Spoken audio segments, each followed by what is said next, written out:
Glória a Deus. Quantos estão felizes nessa manhã linda que o Senhor fez? Alegria ter você aqui, tua família. Também todos que estão conosco na nossa comunidade online, o nosso campus online, várias pessoas conectadas de todo lugar do Brasil e do mundo. Alegria ter vocês aqui. Estamos em um final de semana muito abençoado. Desde quinta-feira estávamos com a Conferência Empoderadas. Quem estava aqui na Conferência Empoderadas? Foi maravilhoso que a bispa aqui, toda a equipe viveram nesses 3 dias. Estava aqui com os homens também, todos os dias lá fora, conversando, olhando todas as coisas do campus e toda hora que a gente podia dava uma olhadinha nas TVs externas aí para ver o que estava acontecendo. Muito poder de Deus, manifestação da glória dele, mulheres cheias do Espírito Santo, empoderadas para o seu destino profético. E hoje encerramos o nosso período de 40 dias de jejum e oração. Hoje é o dia. Você que congelou aquele docinho porque tinha feito jejum, eu sei que com certeza teve muita gente que fez isso. Essa semana me perguntaram assim: pastor, quando que acaba o jejum? Domingo. Mas domingo que horas? Bom, domingo é a hora que acabar o culto. Você vai para o culto, celebra Jesus e juntos nós encerramos o jejum. Pastor, então eu vou no culto das 8. Pode ver que o culto das 8 estava bem lotado. O pessoal já veio para já poder entregar o jejum mais cedo. Então vamos fazer o seguinte, eu vou orar agora. Nós vamos encerrar o nosso jejum para você que está aqui nesse culto de celebração. Mas aí você fica até o final do culto, tá bom? Fica até o final que tem um presente do Espírito de Deus para a tua vida, com certeza, tá? E já que não é apenas encerramento do jejum, mas hoje é um dia muito festivo para o cristianismo. Você precisa entender isso. Você que entregou a tua vida a Jesus, faz parte do povo de Deus. Hoje é um dia de celebração para o povo de Deus. Hoje é dia de Pentecostes. Celebramos a descida do Espírito Santo para habitar em nós. E por isso daremos uma pausa estratégica em nossa série de mensagens, Uma Vida com Propósitos, para falarmos sobre a pessoa do Espírito Santo nesta manhã, durante todo esse domingo. E que dia maravilhoso para entregarmos um voto, um propósito de 40 dias de consagração ao Senhor. Hoje celebrando então o Espírito Santo em nós. Eu queria que você orasse comigo agora, preparando o teu coração, entregando esse tempo. E olha, se eu pudesse aqui abrir o microfone para vários de vocês testemunharem do que o Senhor produziu no teu caráter, produziu em você durante esses 40 dias, eu tenho certeza. Seriam centenas e centenas de testemunhos. Que isso te inspire a prosseguir em uma vida de jejum. A gente não faz jejum só quando a igreja convoca um jejum coletivo. E eu creio que este período que passamos de jejum foi um divisor de águas em nossa igreja. Foi de fato algo muito especial da parte dos céus, porque foi um dos primeiros. Onde não colocamos como liderança qual jejum você faria. Você foi buscar na tua intimidade com Deus. Isso então agora eu espero que isso provoque no teu coração um desejo de: uau, eu entendi. Não é apenas quando a igreja faz de forma coletiva. Não é quando um líder pede para eu fazer. O jejum é algo natural na minha vida. E que você carregue isso. Quer uma dica? Já busque nas próximas semanas. Se você não está em nenhum voto, em nenhum propósito, em nenhum jejum com o Senhor, faça um novo voto, faça um novo propósito, estabeleça alguns tempos, mas não se aparte desta vida de jejum e oração, que é tão importante para a nossa vida cristã. Eu queria que você fechasse seus olhos agora e orasse comigo. Jesus, eu quero te agradecer. Eu quero te agradecer porque foram 40 dias tão marcantes na vida da nossa igreja, em nossa vida pessoal, nas nossas famílias. E hoje, os teus filhos perseveraram e chegaram até aqui aprovados. E que o Senhor gere em nós esse desejo de permanecer em votos, propósitos, jejuns constantes diante do Senhor, uma vida de jejum e oração, para que possamos nos relacionar contigo todos os dias, e através desse relacionamento sermos impulsionados a crescer, avançar, viver o nosso propósito aqui nessa terra. Hoje, neste dia onde celebramos a descida do teu Santo Espírito, que veio habitar em nossos corações, nós clamamos para que o Senhor nos surpreenda mais uma vez.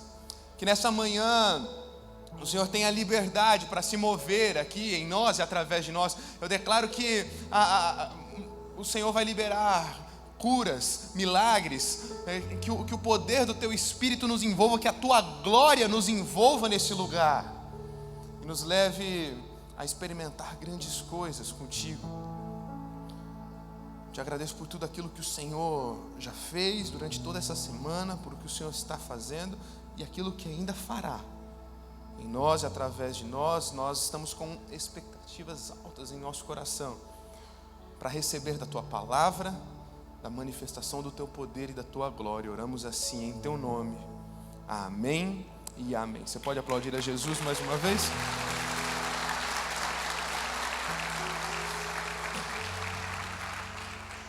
Pentecostes, o dia que Deus, Espírito Santo, veio habitar em nós.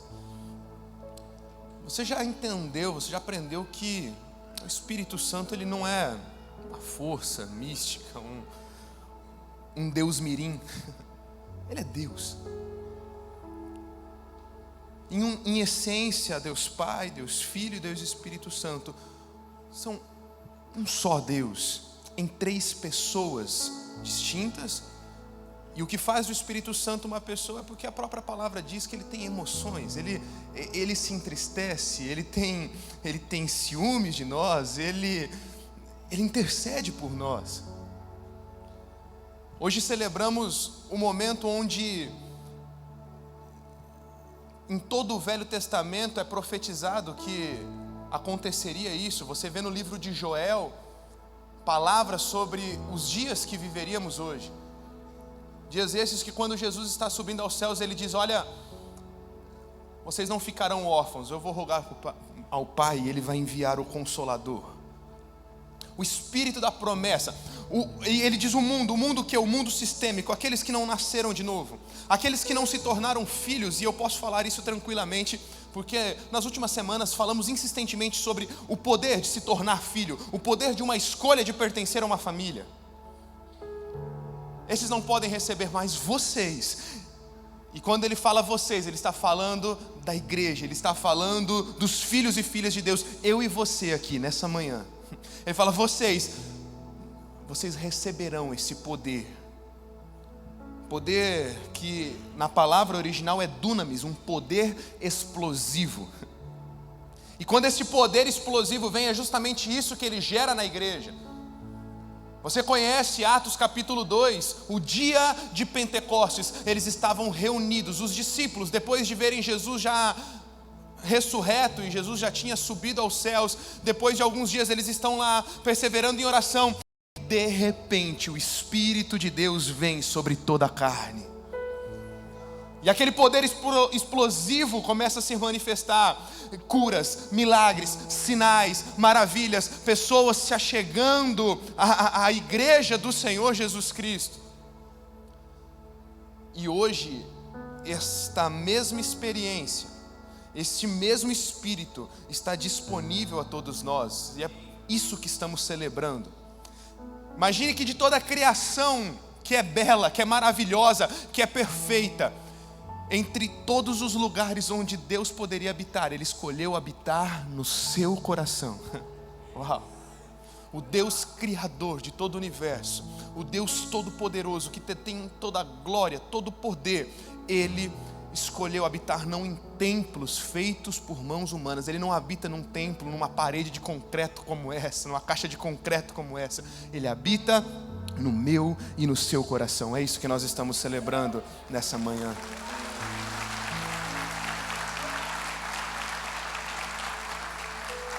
E sobre esta pessoa do Espírito Santo, eu quero afirmar a você nessa manhã: o Espírito Santo não abre mão de você. O o Espírito Santo não abre mão de você. Apesar de ser uma pausa em nossa série de mensagens, esta mensagem tem tudo a ver com o propósito da tua vida. Não tem como você viver uma vida com propósitos, não tem como você viver o propósito de Deus na tua vida, senão pelo Espírito Santo. Senão entendendo o relacionamento que devemos nutrir com a pessoa do Espírito Santo. E eu quero, para que todas as direções possam ficar bem claras nesta manhã, tomar como exemplo a vida de Moisés.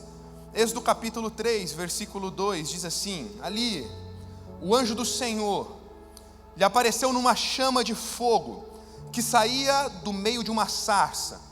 Moisés viu que, embora a sarça estivesse em chamas, não era consumida pelo fogo. Eu quero parafrasear para ganharmos tempo. Existem muitos textos que nós leremos nesta manhã. E eu quero te contar a história de Êxodo capítulo 3, que é o início onde nós começamos a ler, mas como que chegamos até aqui e o que acontece depois desse episódio, e Êxodo capítulo 4. Permaneça com a tua Bíblia aberta. E quem sabe depois em casa você pode também ler melhor, estudar melhor, se debruçar nas Escrituras e ter toda a complexidade, os detalhes desse texto. Acontece que Moisés é o nosso personagem central. Nesta época, ele já estava com seus 80 anos. Desde criança, foi separado por Deus com um propósito: libertar o povo. Entretanto, na sua trajetória, em algum momento ele tenta antecipar o seu momento, antecipar a sua função de líder, e ele mete os pés pelas mãos. Ele que foi criado na corte egípcia, ele que foi criado dentro do palácio do faraó, quando ele começa a ter então toda a compreensão de como o seu povo, que era o povo hebreu, o povo de Deus, estava sendo escravizado, ele tenta então um dia com as suas próprias mãos fazer justiça. Ele sai lá fora e ele vê então um hebreu sendo maltratado, porque os hebreus, o povo de Deus estava sendo escravizado no Egito, e ele mata aquele oficial do faraó, ele mata aquele egípcio que estava maltratando um irmão do seu povo. E por conta desta antecipação, por conta desta pressa, por conta de tentar fazer justiça com as próprias mãos, ele tem que fugir. E ele foge para o deserto, e nesse deserto ele conhece Jetro, ele conhece uma família, a filha de Jetro então é dada em casamento a ele. Lá ele constitui família, e aqui já aos seus 80 anos ele está fazendo as mesmas coisas que fez por 40 anos no deserto. Acordando na mesma família, saindo da mesma casa, indo para o mesmo deserto, pastorear as ovelhas do seu sogro Jetro. As mesmas ovelhas, o mesmo trabalho, a mesma rotina. E em meio a essa rotina, um dia, o que nós acabamos de ler acontece. Moisés ele está andando e ele vê uma sarça. A sarça é uma pequena árvore muito natural de climas áridos como o deserto, e ela pegava fogo. E isso aqui é interessante. O que chama a atenção de Moisés não é a sarça pegando fogo. Talvez você possa dizer, como não? Imagina você ver uma árvore pegando fogo. Não, por mais que pareça ser algo muito chamativo, era normal para ele. Normal. No deserto, um lugar de clima muito árido, muito quente, é natural que árvores como essa, secas, ressequidas, entrem em um processo de autocombustão e comecem a pegar fogo. Quando Moisés ele olha para aquela cena, ele vê algo do cotidiano, ele vê algo normal, natural para ele. Entretanto, o que chama a atenção dele é porque aquela sarça pegava fogo e não se consumia. E aí que está a chave dessa história. Ele vê e uau, algo natural, normal, eu vejo isso todos os dias. Ele continua, e ele cuida de uma ovelha aqui, e ele cuida de outra ovelha, e ele vai buscar uma que está distante, e de repente ele volta, e a mesma sarça ainda continua pegando fogo. Agora, este é o tipo de atitude que só aqueles que estão atentos ao mover de Deus conseguem observar. Porque o mover, o fogo do Senhor nos consumindo, o fogo do Senhor caindo, é algo natural. O Senhor está a todo momento se movendo, o Senhor está a todo momento derramando do seu Espírito. Todos os domingos aqui somos tocados, transformados. Você vem numa conferência, como as mulheres estiveram nessa semana, e é fogo de Deus, e é poder de Deus, Ele está a todo momento.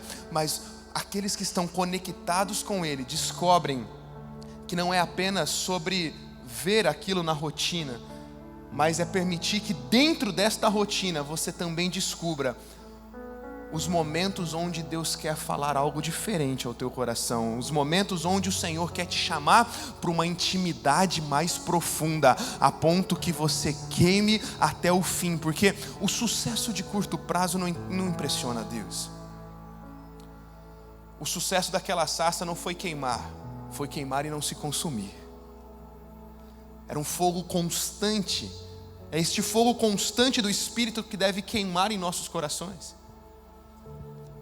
Talvez você veio para uma manhã como essa sem expectativa alguma. É mais um culto, onde eu vou lá, vai ser gostoso, eu vou ouvir um bom louvor, eu vou ouvir uma palavra, eu vou receber uma oração e está tudo certo. Não, talvez seja esta manhã onde você vai ver algo que você sempre viu, mas no meio deste, entre aspas, normal, você vai perceber que existe uma voz te chamando por meio desta sarça, para você viver uma experiência única, profunda com Ele, que vai te impulsionar para uma próxima estação da tua vida.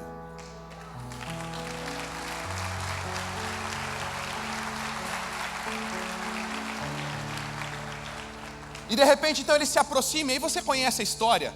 Ele ouve a voz chamando ele perto da sarça, e essa voz diz: tire a sandália dos teus pés, o lugar que você está é terra santa. E ele tira a sandália, e ele se aproxima da sarça. E quando ele se aproxima da sarça, então Deus vem e traz agora um chamado, uma missão, um propósito para Moisés. Deus diz: chegou a hora. Você não tentou acelerar aquele momento? Agora é a hora. Eu ouvi o clamor do meu povo, volta e vai libertar meu povo do Egito. Agora, para ele cumprir essa missão, ele precisava enfrentar o faraó. Ele precisava falar com o faraó. E aqui então começam algumas desculpas na vida de Moisés. Ele começa a encontrar inúmeras desculpas para não realizar o que Deus queria que ele realizasse. Você vai ver, por exemplo, no capítulo 4, Moisés já respondendo a Deus: Deus, e se eles não acreditarem em mim? Se não quiserem me ouvir? Então, lá do versículo 1 ao 4, Deus fala o seguinte, aqui parafraseando para ganharmos tempo. Fala assim: olha, está vendo aquela serpente? Está vendo aquela cobra? Na verdade, perdão, deixa eu voltar aqui. Primeiro ele pega a vara que está na tua mão. Está vendo aqui a tua vara, joga no chão e ela vai se transformar numa cobra, numa serpente. Moisés então, ele joga a sua vara no chão, e quando ele joga a vara se transforma numa serpente. E agora Deus fala para ele: olha, agora vai e pega esta cobra pela cauda. E quando ele pega a cobra pela cauda, ela volta a ser um cajado. Mesmo com esse sinal miraculoso, o Moisés ainda continua: Senhor, eu não consigo. E ele continua a dar desculpas diante de Deus. Versículo 7.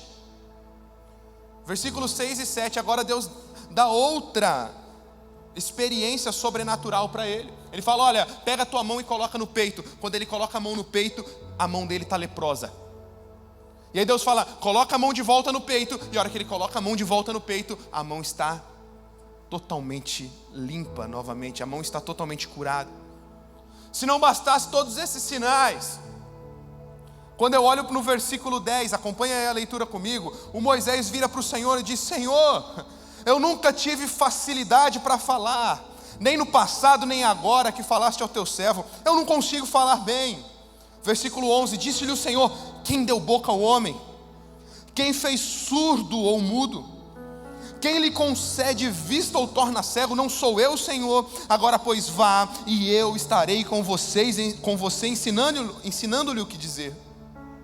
Respondeu, porém, Moisés: Senhor, peço que o Senhor envie outra pessoa. Versículo 14, então o Senhor se irou com Moisés. Ele disse: você não tem o seu irmão Arão? o levita, eu sei que ele fala bem, e ele já está vindo ao teu encontro, e vai se alegrar em vê-lo. Você falará com ele, e ele dirá o que deve dizer. Eu estarei com vocês quando falarem, e direi a vocês o que fazer. Assim como Deus fala ao profeta, você falará ao seu irmão, e ele será o seu porta-voz diante do povo. E leve na mão esta vara, porque com ela você fará sinais milagrosos. Se a nossa primeira reação ao ler este texto, e ver um Moisés que viu uma vara virando cobra, a cobra virando vara, a mão ficando leprosa, a mão sendo curada. Em outro momento o Senhor diz, pega um pouco de água do Nilo, vai virar sangue. Tantos sinais miraculosos, e mesmo assim Moisés continua dando desculpas. E a nossa primeira reação é julgar Moisés. Mas quantos de nós damos desculpas quando ouvimos falar que o Espírito Santo não abre mão de nós para a obra que Ele tem para realizar nessa terra? Quantos irmãos preciosos pensam de forma equivocada, eu não me encaixo nessa visão, eu não sei se eu sou chamado para isso. Quantos dizem, eu sou apenas um membro frequentador.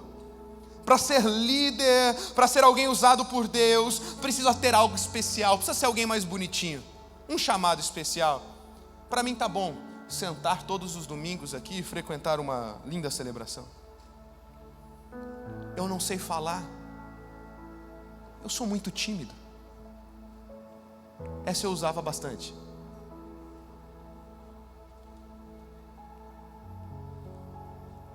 Se tem algo que me perseguiu desde a minha infância, foi a timidez. Até hoje, acho que alguns pastores, alguns líderes compartilham dessa mesma dor de barriga. Sempre a mesma coisa para entrar. Eu vejo alguns pastores falando, olha, eu nunca sonhei em ser pastor, na verdade eu não queria, e cada um tem uma experiência diferente. No meu caso era o contrário. Eu lembro de alguns flashes, poucos flashes que eu me lembro da minha infância. Eu me lembro de eu almejando e sonhando com uma vocação, com um chamado pastoral. Entretanto, eu vou chegando já no início da minha adolescência, eu vou percebendo que eu não consigo vencer a timidez. Algumas pessoas nessa igreja que nasceram, que cresceram comigo, que me viram nascer, foram reconhecer o som da minha voz, eu já tinha de 14 para 15 anos. E a hora que eu vou entrando nesse início da adolescência, aquilo que me persegue é, eu não sou bom o suficiente, porque eu não consigo falar, eu não consigo vencer a timidez, logo eu acho que essa vontade é uma vontade da minha carne, não uma vontade do Espírito. E aqui eu estou falando de algo pessoal, mas talvez não seja esse, mas eu estou dando uma lista enorme aqui, porque em algum você se encaixa. Eu não sei falar, eu sou tímido demais,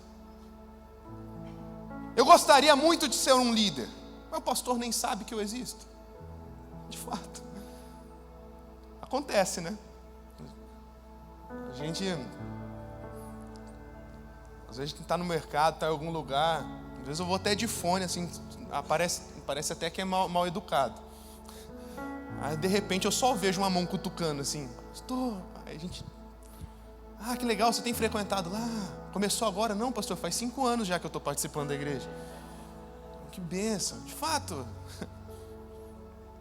não tem como, às vezes é fato, nenhum dos pastores, nenhum líder aqui sabe quem você é, mas o importante é que aquele que não abre mão de você conhece muito bem o teu nome, ele sabe bem quem você é.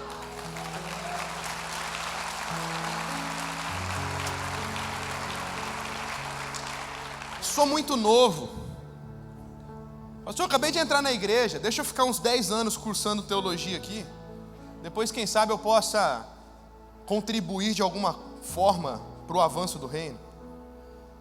Talvez você diga, não dá para o Espírito Santo usar minha vida, o meu passado me condena. E eu te pergunto, qual passado não condena, meu irmão? Acontece que a palavra de Deus vai dizer que em Cristo não há mais condenação para aqueles que estão nele. Não há mais condenação, não há mais condenação.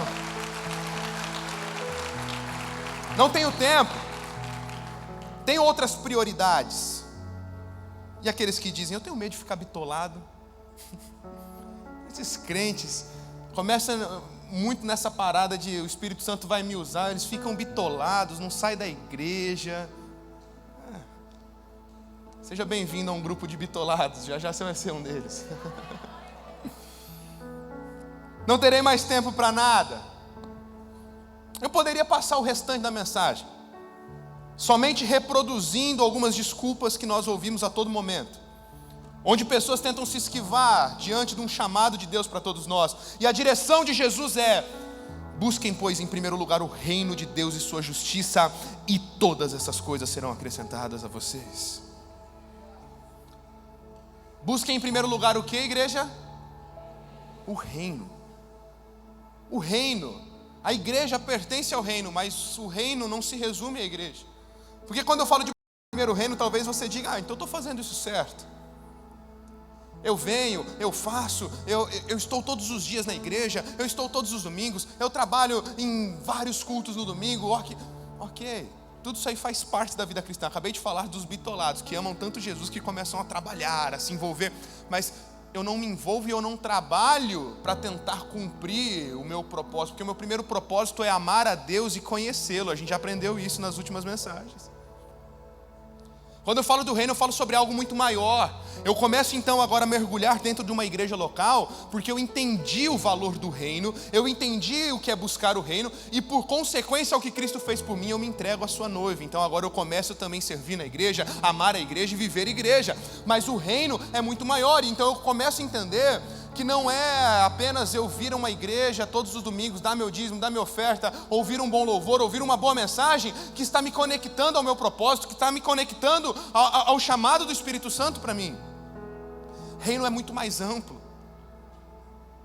Eu queria que você se atentasse hoje ao poder de ver uma sarça pegando fogo e não se consumindo todos os dias da tua vida. Moisés não vê aquela sarça pegando fogo e não se consumindo num dia especial, num culto festivo ou numa conferência. Moisés encontra aquilo lá na rotina dele.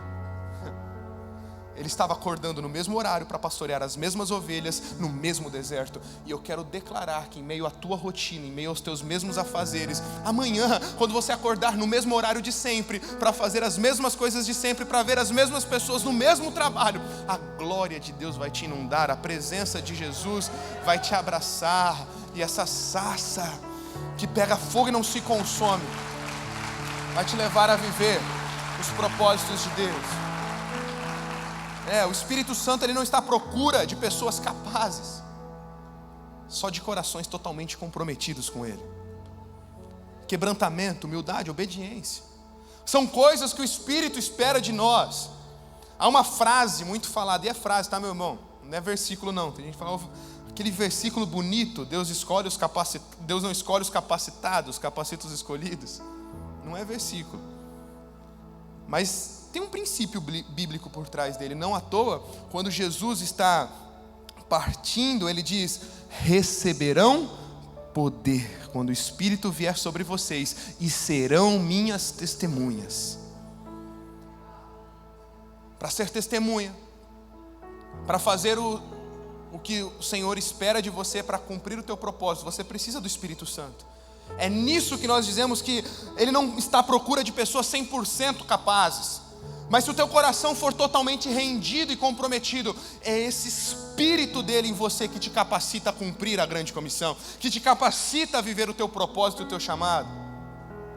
Quando eu olho para vários personagens da palavra de Deus, eu vejo o Espírito Santo os levantando, e posso testificar que mesmo em suas incapacidades, o Espírito Santo os levava a romper. O que dizer de Moisés, que acabamos de citar? O que dizer de Josué, sucessor de Moisés, que agora, depois de anos como auxiliar de Moisés, depois de anos como uma figura apenas de auxílio ao povo, agora tem a missão de liderar aquele povo. E logo nas suas primeiras trajetórias ele ouve do Senhor: seja forte e muito corajoso, porque assim como estive com Moisés, estarei com você. Esse é o Espírito de Deus, que quer estar com todos nós, independente de quem somos, independente da nossa história, independente do nosso contexto, independente dos nossos cargos ou posições de liderança. É o mesmo Deus que esteve com Moisés, que esteve com Josué, que esteve com Davi, que foi chamado por seu pai de um caçula, no original hebraico insignificante. Não havia toda a força e beleza que haviam nos seus outros irmãos, mas é esse que, quando é apoderado, possuído pelo Espírito Santo, se torna o maior rei da história de Israel. Elias, Eliseu, Gideão em crise, dizendo: eu sou o menor da casa de meu pai, e a casa de meu pai é a menor das tribos. Mas bastou 300 homens, junto com Gideão, para, cheios do Espírito Santo, verem o poder dele se manifestar. Porque assim, o Espírito Santo, ele quer revelar a glória dele e o poder dele através da sua vida. Isso aqui é uma afirmação, eu de você diria amém. O Espírito Santo quer revelar a glória e o poder dele através da sua vida. Ele escolheu revelar o seu poder e sua glória, não em uma figura pública, não em um preletor, em um pastor, em um líder, um ungidão. Não, Ele escolheu eu e você, pessoas comuns, para manifestarmos o seu poder e a sua glória. É por isso que a Bíblia vai dizer que o Espírito foi derramado sobre toda a carne. Diga comigo, toda a carne. 1 Coríntios 10, 26, pois o Senhor é a terra e tudo que nela existe. Apocalipse 19, 1, depois disso ouvi nos céus algo semelhante à voz de uma grande multidão que exclamava: aleluia, a salvação, a glória, o poder pertencem ao nosso Deus. 1 Crônicas 29, 11, Deus, ó Senhor, são a grandeza, o poder, a glória, a majestade, o esplendor, pois tudo que há nos céus e na terra são teus.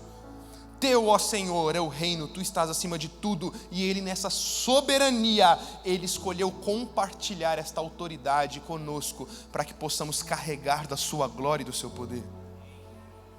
Quando Ele diz receberão poder, meus irmãos, não é apenas para realizar sinais.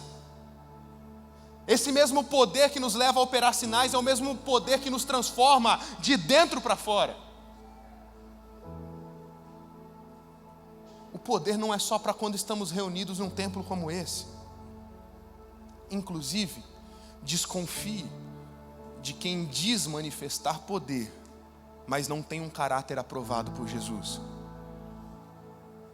Tem muito charlatão por aí, dizendo que demonstra o poder de Deus, dizendo que opera milagres e maravilhas, mas tem a família destruída, tem um caráter reprovado. No Velho Testamento, a glória era traduzida por Shekinah ou Kabod, que era algo pesado. É quando você vê alguns exemplos de que quando a glória de Deus invadiu o templo, as pessoas não podiam ficar de pé. Era algo pesado, algo denso. A glória tomava e as pessoas não podiam ficar de pé. A boa notícia é que no Novo Testamento, glória é traduzida por doxa, que é a opinião de Deus. Sabe o que isso quer dizer? Que quando eu afirmo a você que você deve manifestar o poder e a glória de Deus, é que quando a glória de Deus nos invade, agora não mais apenas como no Velho Testamento, perdemos as forças. Acontece isso. Acontece essa glória pesada, onde parece que não vamos conseguir mais nos levantar. Isso acontece, mas agora, além deste peso, agora a glória também é a opinião de Deus. Então o meu caráter se torna como o de Jesus. Ele começa a produzir em mim um caráter aprovado. Eu começo a me parecer com Ele, e essa glória que me derrubou, porque diante dela eu não podia ficar de pé, me faz levantar transformado, e eu me torno um marido melhor, um pai melhor, um funcionário melhor, eu me torno um patrão melhor, eu me torno um cristão melhor, porque essa glória que me transforma, esse poder que eu recebi, não é apenas para eu realizar sinais, mas é para que esses sinais se manifestem através de mim num caráter aprovado. Isso muda tudo.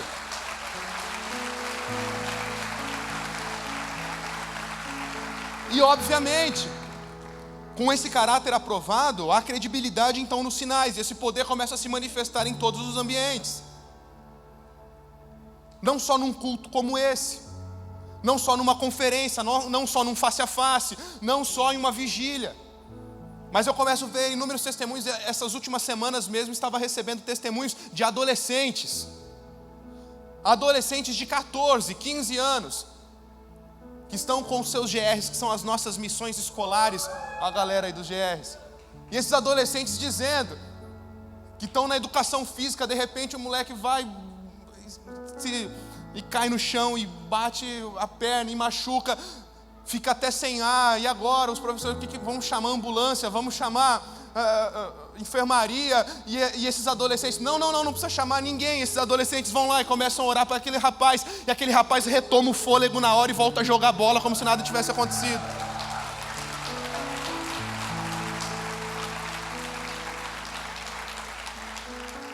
A Bianca também, líder das nossas missões universitárias, me contando ontem à noite, mandando um áudio, que ela e uma turma chegaram na faculdade. Desde a hora que ela chega na faculdade, ela começa a sentir o apontamento, uma dor no joelho. Ela, o que está acontecendo? E no meio do intervalo, eles começam a fazer lá o momento deles, e de repente vem passando uma pessoa lá, e a hora que essa pessoa passa por perto, eles já abordam. Olha, desculpa perguntar, mas você está com alguma dor nesse joelho? Está com alguma dor aí? É justamente no joelho que eu estou com dor. Então vamos lá, vamos orar. E ela começa a orar, e aquela pessoa começa a ser transformada, restaurada, e a dor, a enfermidade vai embora em nome de Jesus, no meio de uma universidade. Por que eu estou falando isso? Porque é essa compreensão da glória e do poder que precisa estar presente no teu coração. Quando eu afirmo que existe um chamado sobre a tua vida e que o Espírito Santo não abre mão de você, não é que você está sendo chamado para uma plataforma como essa, para pregar, para ser um pastor em tempo integral. Não é apenas sobre isso. Talvez alguns aqui são, como muitos dos nossos adolescentes jovens são vocacionados, e nós temos trabalhado com eles para isso. Uau! Mas a verdade é que mesmo que você não seja chamado para uma plataforma como essa, para pastorear de forma integral, você é comissionado pelo Espírito de Deus para manifestar a glória dele em todos os lugares onde ele te colocar.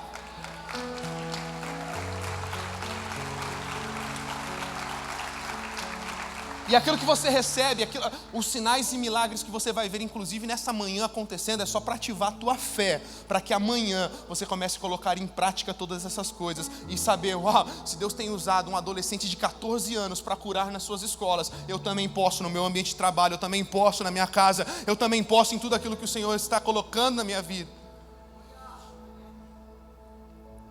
Algumas coisas não vão fazer sentido, mas o que Paulo diz em 1 Coríntios 1,18, pois a mensagem da cruz é loucura para os que estão perecendo, mas para nós que estamos sendo salvos é poder de Deus. Uau! No versículo 21 ele diz, visto que na sabedoria de Deus o mundo não conheceu por meio da sua sabedoria humana. E lá no versículo 26 ele vai dizer, irmãos, pensem no que vocês eram quando foram chamados. Poucos eram sábios segundo os padrões humanos, poucos eram poderosos, poucos eram de nobre nascimento, mas Deus escolheu o que para o mundo é loucura para envergonhar os sábios, e escolheu o que para o mundo é fraqueza para envergonhar o que é forte. Ele escolheu o que para o mundo é insignificante, desprezado, e o que é nada para reduzir a nada o que é, a fim de que ninguém se vanglorie diante dele. No capítulo 2, passe uma página da tua Bíblia, ele continua, e ele fala, olha, eu mesmo quando estive em vocês não fui com um discurso eloquente. E no versículo 4 ele diz, a minha mensagem e a minha pregação não consistiram de palavras persuasivas, de sabedoria, mas consistiram na demonstração do Espírito, para que a fé de vocês não se baseasse na sabedoria humana, mas no poder de Deus. Lá no versículo 10 ele diz, mas Deus o revelou por meio de nós, do seu Espírito, o Espírito que sonda todas as coisas, até as coisas mais profundas. Pois quem conhece os pensamentos do homem, a não ser o Espírito do homem que nele está? Da mesma forma, ninguém conhece os pensamentos de Deus, a não ser o Espírito de Deus. Nós, porém, não recebemos o Espírito do mundo, mas o Espírito procedente de Deus, para que entendamos as coisas que Deus tem dado gratuitamente. Delas também falamos, não com palavras ensinadas pela sabedoria humana, mas com palavras ensinadas pelo Espírito, interpretando verdades espirituais para os que são espirituais. Quem não tem o Espírito não aceita as coisas que vêm do Espírito de Deus, pois lhes são loucura e não é capaz de entendê-las, porque elas são discernidas espiritualmente. Quem é espiritual discerne todas as coisas, e ele mesmo por ninguém é discernido. Pois quem conheceu a mente do Senhor para que possa instruí-lo? E ele termina dizendo: nós, porém, temos a mente de Cristo. Aleluia. Uau! O que Paulo está falando aqui, em todos esses textos que acabamos de ler? Ele está falando da palavra e do poder. Diga comigo, palavra. Diga comigo mais forte, fala, palavra. E poder. É quando Jesus diz: vocês erram porque não conhecem a palavra nem o poder. Viver uma vida cristã apenas com um dos dois é viver uma vida cristã manca.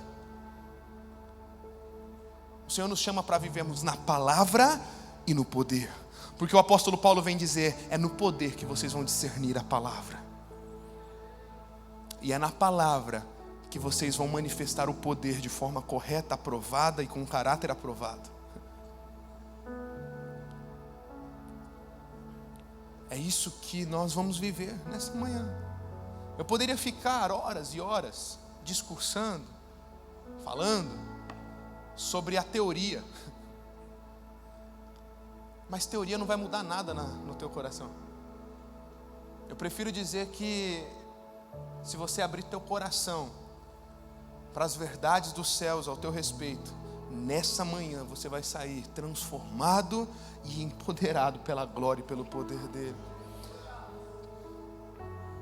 Não tenha desculpas, porque as suas desculpas em não cumprir o chamado de Deus revelam sua falta de fé. Tanto foi assim que Deus se ira com Moisés. Moisés disse: não acreditar em mim. Moisés disse: Senhor, eu tenho dificuldade para falar, sempre tive. Depois Moisés ainda fala: peço que o Senhor mande outra pessoa. E a Bíblia diz que o Senhor se irou com Moisés, porque só recusa os propósitos de Deus para a sua vida quem não conheceu do seu caráter. Se você não der mais desculpas, nessa manhã o Espírito Santo encherá sua vida com poder para que a vontade dele seja realizada. Sabe por quê? Hebreus 2,4 diz: Deus também deu testemunho dela por meio de sinais, maravilhas e diversos milagres e dons do Espírito Santo, distribuídos de acordo com a sua vontade. Marcos 16, 17 e 18: e estes sinais acompanharão os que creem. Você pode ler isso comigo? Vamos lá, bem forte, do início, 1, 2, 3 e... estes sinais acompanharão os que creem. Você entende que é uma questão de fé, porque não é o inverso. Não são os que creem que correm atrás dos sinais. Eu não preciso ficar correndo atrás dos sinais. Tudo isso que eu contei que está acontecendo nas escolas, nas universidades, na tua igreja, na cidade de Araçatuba, através de filhos e filhas cheios do Espírito Santo, não são forçação de barra. A gente não precisa correr atrás dos milagres. Os milagres acompanham naturalmente os que creem. É uma questão de fé. E de acordo com o que eu acabei de ler, eu percebo que Deus quer fazer.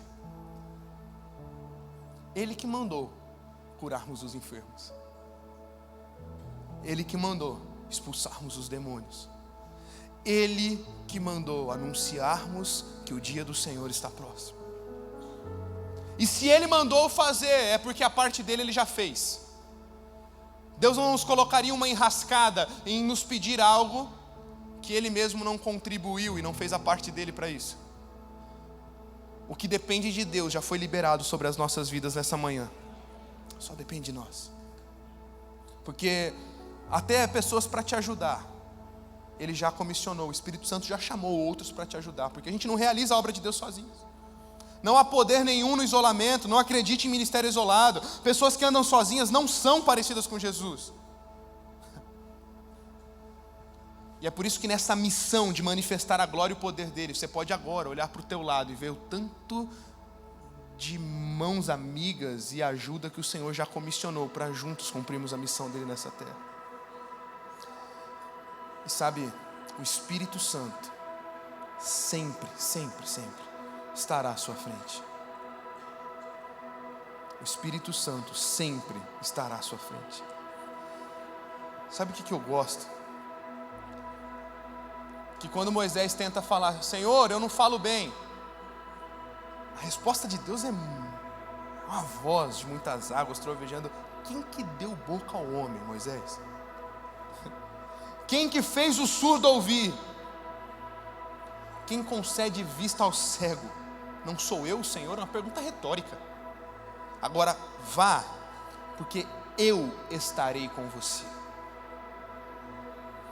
Perceba que é a mesma promessa que anos depois o próprio Jesus deixa em Mateus capítulo 28.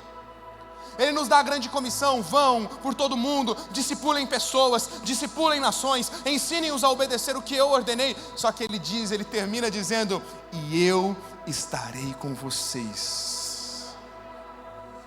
E essa compreensão que Ele está conosco muda tudo.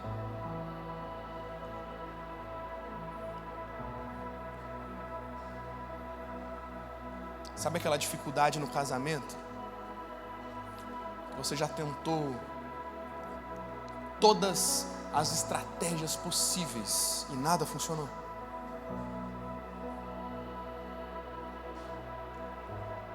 Sabe os desafios da criação de filhos? Sabe os desafios que você tem hoje no teu trabalho, na tua universidade? Sabe os desafios que você tem enfrentado na tua jornada? O que fazer? Ouça a voz que te chama por meio da sarça, dizendo: se aproxime. Porque quando você está perto, você entende que quem está na frente é Ele. E aí a tua oração anos depois vai ser como a de Moisés: o Senhor tem a terra prometida? Ok, mas não me faça sair daqui se a tua presença não me acompanhar. Não me faça sair daqui se a tua presença não for adiante.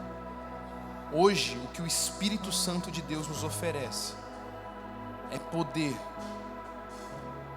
é companhia, é compreensão de que tudo que precisamos é a presença dEle.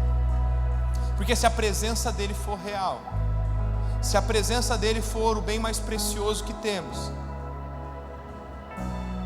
Ele vai nos ensinar o que fazer. Há uma sarça pegando fogo hoje, não chama a tua atenção?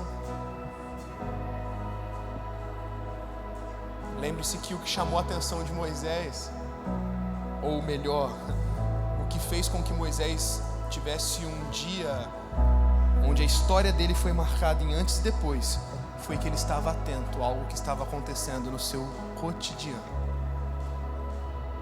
Hoje, mais um domingo, um dia comum.